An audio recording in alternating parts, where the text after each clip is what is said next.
तर काही वर्षांपूर्वी ह्या गावाचं नाव मोती गाव होत असायचं, कारण त्यावेळी हे गाव मोतींप्रमाणे चमकदार असायचं.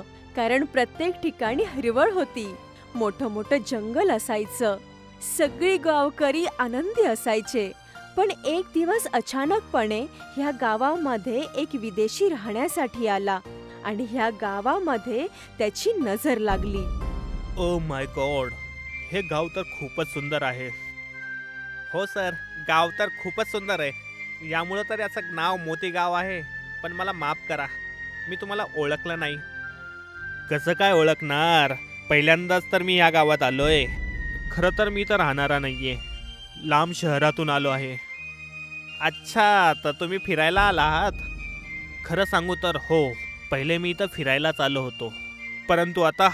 एवढं बोलून तो माणूस शांत बसला आणि मन्नू खूपच जिज्ञासाने त्याला विचारतो, पण आता काय झालं? इथल्या सुंदरतेनं काय तुमचं मन मोहलं आहे का? आणि आता तुम्हाला इथून वापस नाही जाऊ वाटत आहे? हो, आता तर माझं मन इथून वापस जाण्यासाठी नाही म्हणत आहे, पण माझं इथं राहायचं कारण वेगळंच आहे. काय कारण आहे तुमचं इथं थांबायचं, मला पण सांगा. हो हो, जरूर सांगतो, पण पहिले ती वेळ तर येऊ द्या. तोपर्यंत जो मी विचार केला आहे त्याच्यावर काम तर करू द्या. अच्छा, तुम्ही बाहेरून आलात आणि नवीन विचारांचे दिसत आहात. तुम्ही जो विचार केला असेल तो चांगलाच विचार केला असेल. जेव्हा तुम्हाला योग्य वाटेल तेव्हा तुम्ही मला सांगा. ठीक आहे, पण तुला या कामामध्ये माझी मदत करावी लागेल. मी नक्की करेल.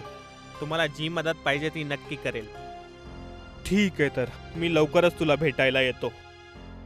आता तो तिथून जाऊ लागतो, पण मनूच्या डोक्यात काहीच येत नाही की शेवटी ह्याला पाहिजे काय. मनूही तिथून निघून जातो. मी जसा विचार करत आहे ते जर करण्यात मी यशस्वी झालो तर एवढे पैसे कमवल की जेवढे मी शहरात राहून पण कमवू शकलो नसतो. फक्त हे गावातील लोक माझी गोष्टीवर भरोसा ठेवला पाहिजे, आणि जर यांनी माझी गोष्ट नाही ऐकली माझा पूर्ण प्लॅन चौपट होऊन जाईल. बर्दापाज आजकाल त्याच्या कामाला घेऊन एवढा गेहनशील झाला होता की तो रात्रीच्या वेळी झोपतही नव्हता आणि नाही चांगलं जेवण करत होता. प्रत्येक वेळी तो स्वतःमध्येच पूर्णपणे झोपलेला असायचा आणि त्याच्या नोटबुकमध्ये काहीतरी डिझाईन बनवत असायचा. आता खूप झाली थेअरी, आता प्रॅक्टिकलचा टाइम आहे. आता गावातील लोकांना भेटावंच लागेल आणि माझ्या प्लॅन बद्दल सांगावं लागेल. बर्ताप मनूच्या घरी जातो. मन्नू, ए मन्नू, बाहेर ये, मला तुझ्यासोबत काही बोलायचं आहे. मन्नू घरामध्ये नाहीये. आताच गावाच्या पंचायत मधून बैठकीसाठी त्याला बोलवणं आलं होतं, तिथेच गेला आहे. पण तू कोण आहेस? मी त्याचा मित्र आहे, शहरातून आलो आहे. मला त्याला भेटायचं होतं, पण ठीक आहे, मी पंचायतमध्ये जाऊन त्याला भेटतो. इथून बर्ताब सरळ सरळ गावाच्या मैदानाकडे जातो, जिथे मोती गावाची पंचायत बसलेली आहे. तिथे पोहोचल्यानंतर बर्ताब बघतो की मन्नू पण पंचायत मध्ये लोकांच्या समस्याचा हल करत आहे आणि सगळी लोक त्याचं बोलणं एकदम शांततेने ऐकत आहेत. हा मन्नू तर खूप कामाचा माणूस आहे. असं वाटतं गावातील लोक याची गोष्ट ऐकतात. बर्ताब पंचायत संपण्याचा एकदम वाट पाहत होता आणि काही वेळानंतर पंचायत संपून जाते आणि मन्नू जसं घरी जाण्यासाठी मागे वळतो तर त्याची नजर बर्ताबवरती पडते आणि तो त्याच्या जवळ जातो. अरे तुम्ही इथं कसं काय? तुम्हाला भेटायला तुमच्या घरी गेलो होतो, तर आजीकडून असं समजलं की तुम्ही इथं आलात, तर मी इथंच येऊन गेलो. बोला, काय गोष्ट आहे? जे मी तुझ्याशी आणि गाववाल्याशी बोलणार आहे त्याच्यासाठी याच्यापेक्षा चांगली जागा असू शकत नाही. याआधी की बाकीचे लोक आपापल्या घरी जातील, तू पंचायतमध्ये सगळ्यांना परत जमा कर. नंतर मी सगळ्यांना एक सोबत सांगेल की मी काय करणार आहे. बर्ताबच्या सांगितल्याने मनू सगळ्या गावकऱ्यांना पुन्हा एकदा एकत्र करतो आणि बर्ताब सगळ्या लोकांशी बोलायला सुरुवात करतो.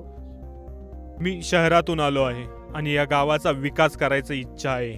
तसं तर तुमचं गाव खूप चांगलं आहे, पण विकास होणं गरजेचं आहे. बरताप सगळ्या गावातल्या लोकांना मोठे मोठे स्वप्न दाखवतो आणि त्याचं बोलणं मनूही सपोर्ट करतो, कारण तोही थोडासा शिकलेला आहे. आणि मनूच्या सांगितल्याने सगळे गावकरी इच्छा नसताना पण बरतापच्या बोलण्यावरती हामी भरतात. हे बघ, तसं तर विकास झाल्यानं गावाचा फायदाच होईल. आम्हाला या गोष्टीची चिंता आहे की ह्या विकासामुळे गाव पूर्ण शहरासारखं तर नाही होणार ना. तुम्ही लोक त्याचा विचार नका करू, जे काही होईल ते चांगलंच होईल. आता बरताप मनूच्या मदतीने गावाच्या विकासाच्या प्रक्रियेला सुरुवात करतो आणि बघता बघता सगळं गाव बदलू लागतो. चारी बाजूला नवीन नवीन मशिने लावली जातात. जंगलाचं कटणं सुरुवात होतं. मन्नू, तुझ्यावर विश्वास ठेवून विकासासाठी आम्ही सगळ्यांनी हो तर बोललो. तू पण बघत आहेस की झाडांना कशा प्रकारे कापल्या जात आहे. जर असंच चालू राहिलं तर आपलं जंगल सिमेंटनं भरून जाईल. आम्ही लोक प्रयत्न करत आहोत की झाड कमी कापले जातील, पण झाडं कापावं तर लागणारच. त्याच्याशिवाय कसं काय चालणार. बरतापला फक्त त्याच्या फायद्याशी मतलब होता. गावातल्या वातावरणावरती जे वाईट परिणाम पडत होता त्याचं त्याला काहीही पडलेलं नव्हतं. आणि बघता बघता गावातले सगळे जंगल संपून गेले आणि पूर्ण गाव सिमेंटचं बनलं. जिथे शुद्ध हवेची कमी असल्यामुळे गावकऱ्यांना वेगवेगळे आजार होऊ लागले. मन्नू, तुझ्या बोलण्यात येऊन आम्ही आमच्या गावाचा विनाश करून टाकला. आता सगळ्या लोकांचं आयुष्य खूप खराब आहे. आता मलाच काही करावं लागेल. मुखिया गावाची समस्येला घेऊन एका तांत्रिक महिलाकडे जातो आणि ती तांत्रिक मुखियाला ह्या समस्येचं समाधान देते. तुम्ही लोकांनी पहिल्यांदा स्वतःच कुल्हाडी बनवली आणि त्याला धार मारून स्वतःच्याच पायावरती मारली. आता तर तुम्हाला देव पण ह्या मुसीबतमधून नाही वाचवू शकत. हो, आम्हाला आमच्या चुकीचा पश्चाताप आहे, पण आता आम्हाला आमची चूक सुधारायची आहे. तुम्ही कृपा करून आम्हाला याबद्दल काहीतरी उपाय द्या. आमच्या सगळ्या गावावरती आयुष्यभर तुमचे उपकार असतील. वाईट नाही, चूक केली आहे तुम्ही लोकांनी आणि मी तुम्हा लोकांची मदत नक्कीच करेल. कारण एकदा खूप तहान लागल्यानंतर तुम्हा गावातल्याच लोकांनी मला तिथलं विहिरीचं पाणी पिऊ घातलं होतं आणि त्यावेळेस पासून त्या गावाची मी कर्जदार आहे.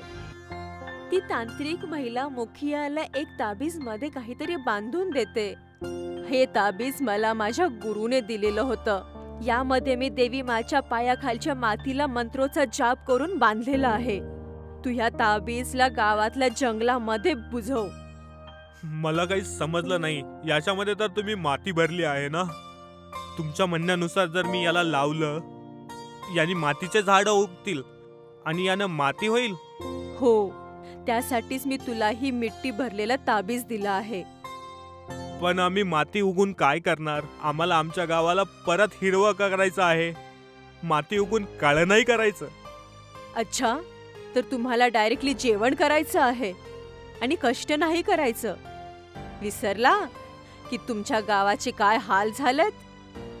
गावाच्या जंगलामध्ये मातीचा एक कणही वाचलेला नाहीये. त्यासाठी पहिल्यांदा तुम्हाला जंगलाला मातीपासून वळवावं लागेल. एकदा काय आपल्या जंगलामध्ये पुरेशी माती झाली तर आपण परत त्याच्यामध्ये झाड रोपटे लावू शकतो.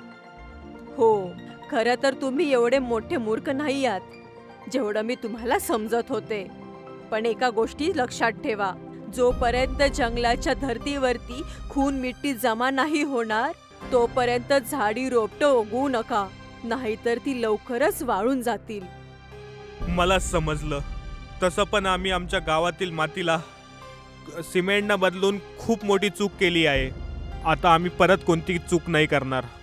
आणि तिथून देवी माचा आशीर्वाद घेऊन त्याच्या गावाकडे तो जाऊ लागतो आणि गावी पोहोचल्यानंतर तो तिथल्या जंगलामध्ये मिट्टी भरलेलं ते ताबीज गाढतो. आता तुम्ही हे काय करत आहेत सरपंचजी? माझी आणि तुमच्या सगळ्यांची चूक सुधारण्याचा प्रयत्न करत आहे, हे जादुई मातीने भरलेला तावीज लावून.